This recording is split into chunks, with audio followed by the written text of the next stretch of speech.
안녕하세요. 홍프로 스포츠입니다. 적중하신 가족방분들 모두 축하드립니다. 홍프로 가족방에서 모든 경기, 언오버 및 핸디캡, 최종 조합 공유해드리고 있습니다. 적중률 높은 홍프로 가족방은 고정 댓글에 있는 링크로 문의해 주시기 바랍니다. 3월 11일 챔피언스리그 4경기 분석 시작하겠습니다. 먼저 갈라타사라이 대 리버풀 경기 알아보겠습니다. 갈라타사라이는 상대 빌드업의 첫 전개를 유도한 뒤 특정 구간에서 강하게 압박을 터뜨리는 운영이 특징이고, 오시멘은 단순히 박스 안에서 기다리는 공격수가 아니라 수비 뒷공간을 향해 직선적으로 파고드는 움직임과 문전 첫 터치의 결정력이 매우 위협적인 스트라이커이며, 르로이 사네는 측면에서 순간 가속과 1대1 돌파로 수비폭을 넓히고 안쪽으로 접고 들어오며 슈팅과 마지막 패스를 동시에 노릴 수 있는 자원이다. 균도아는 중원에서 템포만 조절하는 유형이 아니라 상대 전개 타이밍을 읽고 패스 길목을 먼저 차단하는 인터셉트 능력이 뛰어난 미드필더이고, 그래서 갈라타사라이는 상대가 짧은 패스로 빌드업을 이어가는 순간 압박 각도를 비틀어 센터백과 중원 연결을 끊어내며 탈취 이후 짧은 전환으로 공격을 완성하는 장면이 자주 나온다. 반면 리버풀은 에키티케와 모하메드 살라와 맥 앨리스터를 중심으로 공격 전개가 이루어지는 팀이며, 에키티케는 최전방에서 공간을 향해 침투하면서도 내려와 연계를 만들어 줄 수 있는 공격수라 공격 흐름의 연결고리 역할을 하고, 살라는 오른쪽에서 안쪽으로 파고들며 슈팅 각도를 만들거나 마지막 패스를 통해 찬스를 열어주는 에이스이며, 맥 앨리스터는 중원에서 첫 패스 방향과 전개 템포를 조율하는 핵심 자원이다. 다만 리버풀은 원정 이동 부담과 최근 빌드업 안정감이 흔들리는 흐름이 겹치면서 첫 패스 단계에서 전개가 끊기는 장면이 나오면 전방 자원들이 고립되는 시간이 길어질 수 있고, 이런 흐름이 이어질 경우 공격 전개는 단선적으로 바뀌고 세컨볼 회수 역시 한 박자씩 늦어질 가능성이 있다. 갈라타사라이는 전방 압박과 빠른 전환을 통해 경기 흐름을 흔들려 할 가능성이 있고, 홈 경기 특유의 강한 템포로 초반부터 리듬을 끌어올리려 할 수 있다. 리버풀은 전방 압박과 측면 돌파를 통해 공격 템포를 유지하며 박스 근처에서 찬스를 반복적으로 만들어갈 가능성이 높다. 갈라타사라이는 압박 이후 뒷공간이 열리는 순간이 변수로 작용할 수 있고, 리버풀은 살라의 돌파와 에키티케의 침투, 맥 앨리스터의 패스 조율을 통해 공격 장면을 누적할 수 있다. 리버풀 승리를 추천합니다. 이어서 아탈란타 대 바이에른 뮌헨 경기 알아보겠습니다.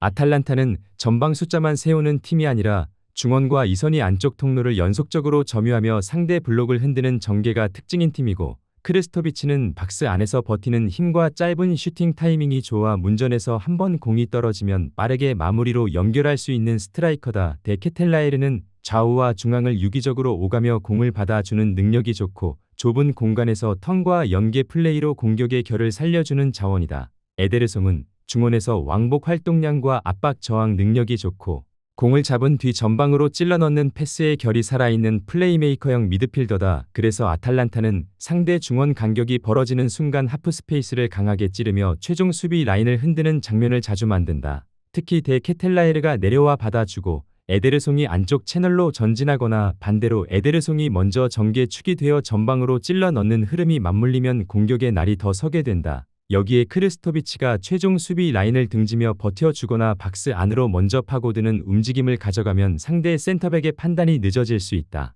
반면 바이에른 뮌헨은 케인을 중심으로 전방에서 연계와 마무리를 동시에 노리는 공격 구조를 갖고 있고, 올리세는 측면에서 안으로 접고 들어오며 왼발 전개와 마지막 패스를 통해 공격 장면을 만드는 자원이다. 다만 최근에는 전방 압박이 끊기거나 이선 복귀 타이밍이 늦어지는 순간 하프 스페이스를 쉽게 내주며 중원 라인이 흔들리는 장면이 반복되고 있다. 특히 아탈란타처럼 안쪽 전개가 강한 팀을 상대로는 이 중원 균열이 그대로 수비 라인 압박으로 이어질 가능성이 있다.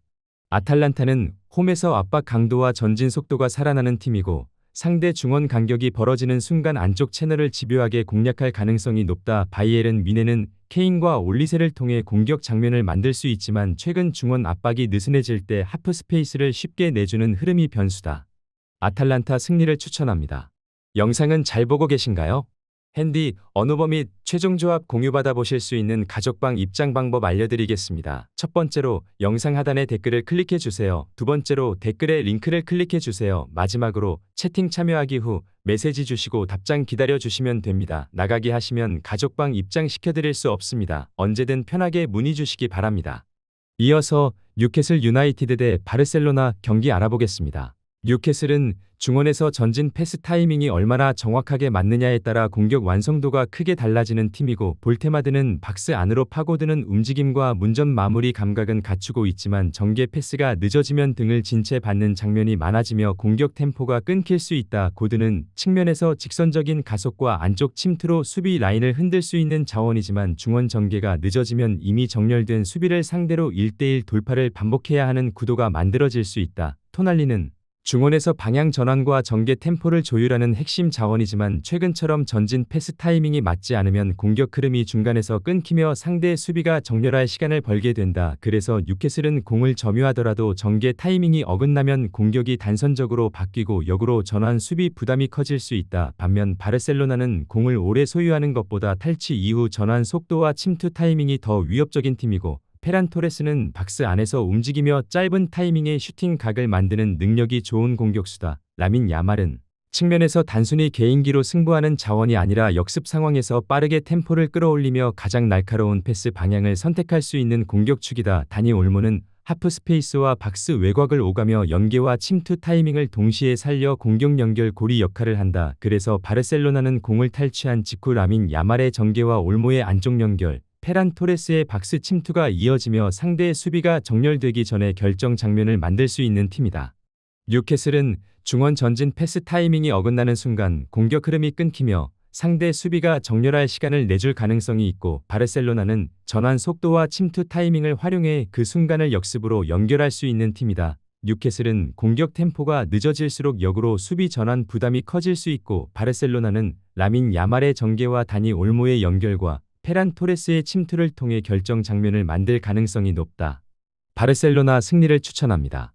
이어서 아틀레티코 마드리드 대 토트넘 경기 알아보겠습니다. AT 마드리드는 공을 오래 소유하는 팀이라기보다는 좌우폭과 중앙 간격을 조절하며 상대 블록을 흔드는 운영이 강점인 팀이고, 루크만은 순간 가속과 직선적인 드리블을 통해 수비가 한쪽으로 쏠린 순간 넓어진 공간을 그대로 파고들 수 있는 자원이다. 알마다는 이선에서 좁은 공간을 빠져나오는 터치와 짧은 패스 연결이 좋아 공격 전개의 첫 흐름을 부드럽게 만드는 역할을 맡을 수 있고, 코케는 짧은 전개와 긴 전환을 구분하며 상대 블록이 기울어진 순간 반대편으로 방향을 바꾸는 스위칭 패스를 넣어 공격 방향을 뒤집을 수 있는 자원이다. 그래서 AT 마드리드는 한쪽으로 압박을 유도한 뒤 반대편 넓은 공간을 활용하며 공격 장면을 만드는 구조가 자주 나타날 수 있다. 반면 토트넘은 전방 개별 자원의 폭발력은 분명 위협적인 팀이고, 콜로 무아니는 깊이 침투와 직선적인 돌파를 동시에 가져갈 수 있어 공간이 열리는 순간 수비 라인을 빠르게 흔들 수 있는 공격수다. 마티스텔은 측면과 중앙을 오가며 스피드와 슈팅 타이밍으로 위협을 만들 수 있지만 수비 블록이 정리된 상황에서는 돌파 의존도가 높아질 수 있다. 사비 시몬스는 좁은 공간에서 공을 끌고 나오며 공격 전개의 연결 고리가 될 수 있는 자원이지만, 최근처럼 좌우 밸런스가 흔들리는 흐름에서는 공격 전개가 한쪽으로 몰리며 반대 측 커버 타이밍이 늦어지는 장면이 나타날 수 있다. 그래서 토트넘은 공격이 끊기는 순간 수비 전환 과정에서 넓은 공간을 내줄 가능성이 있는 팀이다. AT 마드리드는 한쪽으로 압박을 유도한 뒤 코케의 전환 패스와 루크만의 침투를 통해 반대편 넓은 공간을 활용할 가능성이 있고, 알마다의 짧은 연결까지 살아나면 공격 흐름이 더욱 부드럽게 이어질 수 있다. 토트넘은 콜로 무아니와 마티스텔의 속도로 맞불을 놓을 수 있지만, 최근처럼 좌우 균형이 흔들리면 반대편 커버 타이밍이 늦어질 가능성이 있다. AT 마드리드 승리를 추천합니다.